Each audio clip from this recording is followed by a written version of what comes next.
Guys, Nadi di sini. Assalamualaikum warahmatullahi wabarakatuh.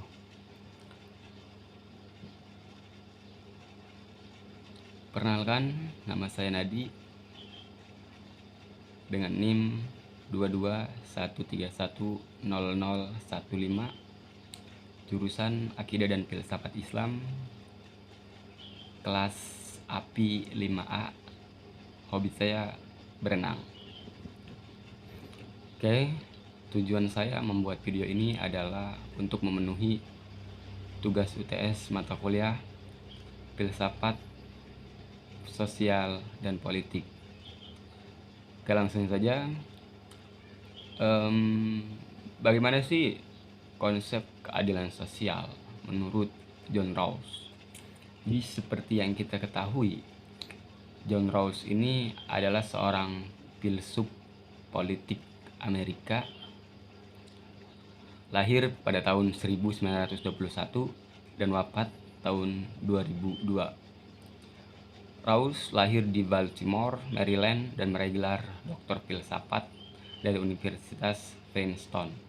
Karya yang paling terkenal Rawls adalah bukunya, itu A Theory of Justice, yang diterbitkan pada tahun 1971.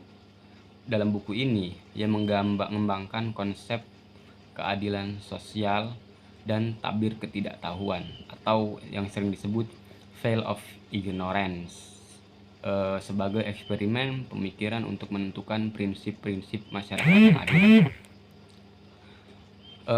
Langsung saja, konsep keadilan sosial menurut John Rawls. John Rawls dalam bukunya A Theory of Justice 1971 mengembangkan teori keadilan yang sangat berpengaruh. Dalam buku itu ada yang namanya prinsip-prinsip keadilan dasar, yaitu prinsip kebebasan yang setara. Artinya setiap orang memiliki hak yang sama atas kebebasan dasar yang paling luas. Yang selanjutnya itu prinsip perbedaan. Ketidaksetaraan sosial dan ekonomi harus diatur sedemikian rupa sehingga yang pertama itu menguntungkan anggota masyarakat yang paling tidak beruntung. Nah, artinya ketidaksetaraan sosial dan ekonomi ini harus diatur sedemikian rupa sehingga anggota masyarakat yang paling tidak beruntung itu beruntung gitu. Yang kedua yaitu jabatan dan posisi terbuka bagi semua dalam kondisi kesetaraan kesempatan yang adil. Artinya jabatan dan posisi di sini harus terbuka gitu. Tidak hanya untuk orang-orang tertentu saja, bukan hanya untuk kolega-koleganya saja gitu, seperti itu. Agar tidak terjadinya nepotisme dan kolusi dan sebagainya gitu. Yang kedua itu konsep veil ignorance atau tabir ketidaktahuan. Di sini Rawls mengajukan eksperimen pemikiran di mana orang-orang harus memilih prinsip keadilan tanpa mengetahui posisi mereka di masyarakat.